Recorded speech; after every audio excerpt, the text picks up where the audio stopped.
Hello, girls. Let's see what you made us. Well, isn't that special? We're going to get all of that. Hey, hope you like that. But in our last video, we talked about some pretty cool stuff. It was kind of controversial, but in this particular video, we're going to talk about how mags, or preppers, or WROL, SHTF, and how they might deal with prisoners, and if it's worth unaliving them.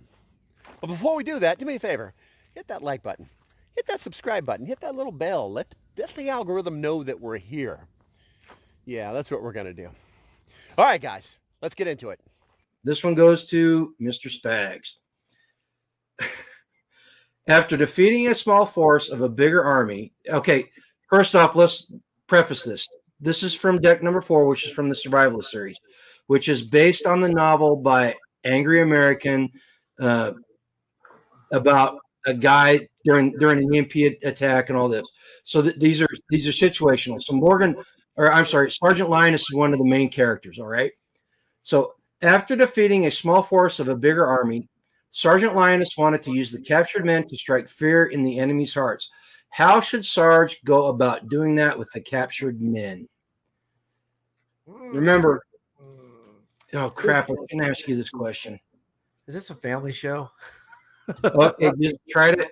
If we get demonetized, we get demonetized. Just don't get too graphic. No. I think that this is a very dangerous question, but I think it's a needed question. And I think this is where you're going to separate the people who are true homesteaders and preppers from the prepper porn guys. Look, man, I don't think that there's a right answer there. I think that the real answer is what your conscience will allow you to do when you're cold and hungry. And I think that people who are of lesser character are going to find themselves making some pretty graphic choices. But that's why we prep. We prep so we don't have to find ourselves, hanging people from the gates, because that's what this question is alluding to. Hanging people from bridges, crucifying them along a highway, and there's a lot of people out there. Again, I'm going to pick on the 300-pound preppers who never take their shit out of their bags. They're the ones who say, oh yeah, you should string them up, man, skin them, blood eagle like the Vikings and all this stuff.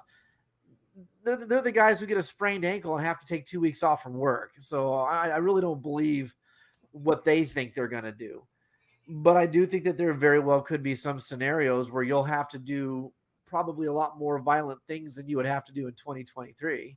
There very well might. I mean, it's going to depend on what the conflict was in the first place. Why are you fighting this superior force to you in the first place, which is generally speaking a horrible things to do when you're in the prepping, post EMP world. That can be very, logistically bad.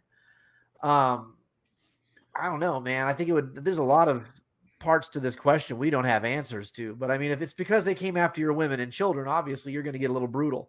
And there is times where you have to let the beast out. There are times you have to, as Tag said in his video, embrace your dark side. He was 100% correct.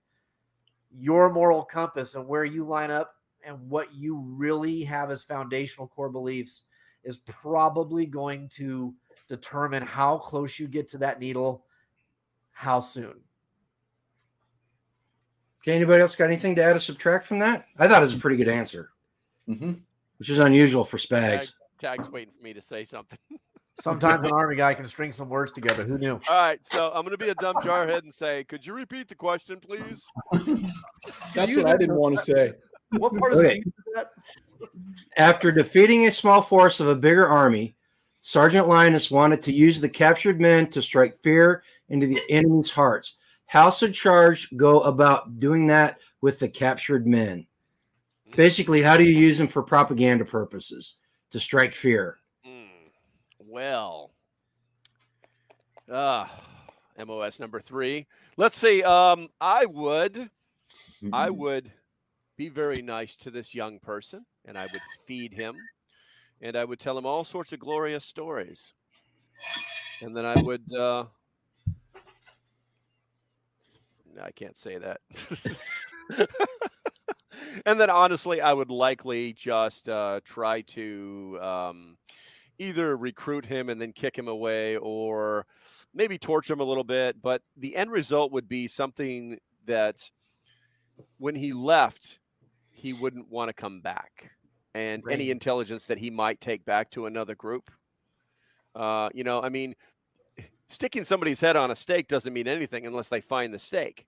You know, giving them the what is it? The blood eagle doesn't mean anything unless they find the guy. You know what I'm saying? I mean, what are you going to do? Wheelbarrow them back and expose yourself? No, put them out on a road and, you know, like, what'd you say, Spags? Hang him from one of the bridges? Yeah, hang him from the bridges, you know, hang him from the gates. You know, know that only works. That only works in a population where people actually would be in that particular area. If you really want to scare the hell out of your enemy, you send him back. And you tell him how good things are. And, oh, by the way, you know, he let me go. And what'd you gather? Well, nothing. They didn't let me see anything. So they might come back. They might come back. I mean, any one of these cards is always going to lead you to the point where, unless you, I almost said it. You can say it. Unless you give them a facial lead enema, then you know, it's there's the possibility of them coming back. But you know, an experienced interrogator is going to get a lot more out of somebody if you're nice to them, and if you send them away with as little intelligence as possible.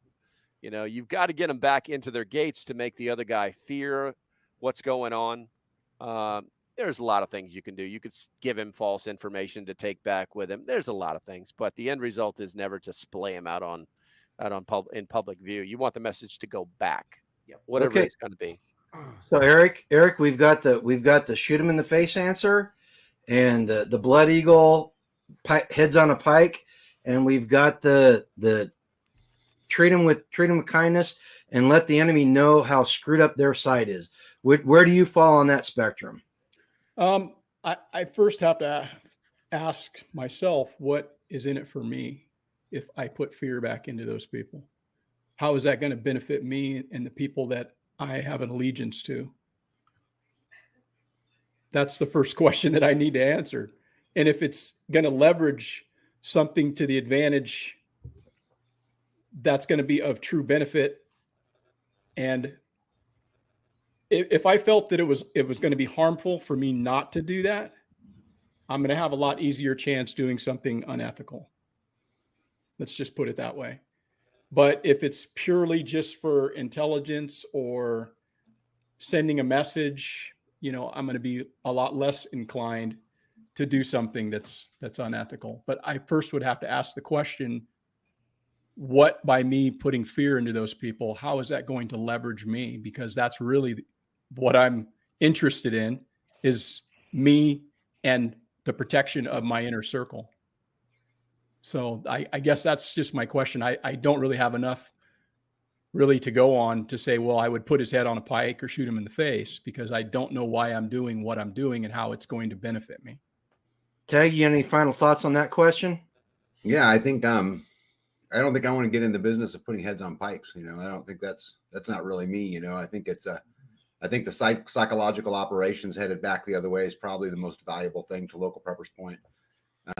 He didn't say it directly, but you know, the misinformation or the disinformation or whatever you want to call it, it's probably the best route. But at the same time, I think sending them away is equally as dangerous.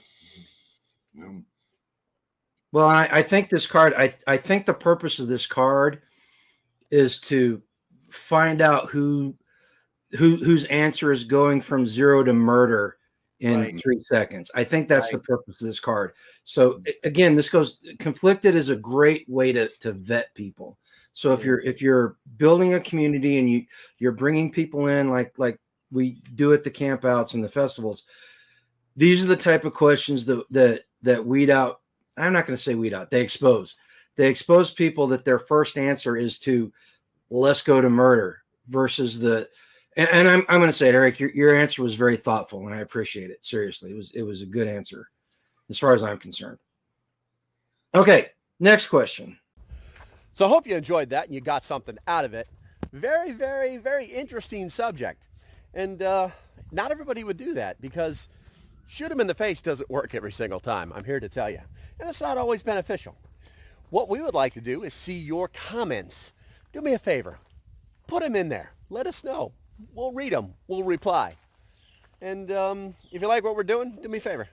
Hit that button right there, that like button right there, and the subscribe button. Don't forget to hit that notification bell so that when we do make more of these videos, and we will, that YouTube tells you. All right, guys. Till the next time, stay safe, have a great day, and I'll see you when I see you in the next video. Bye-bye.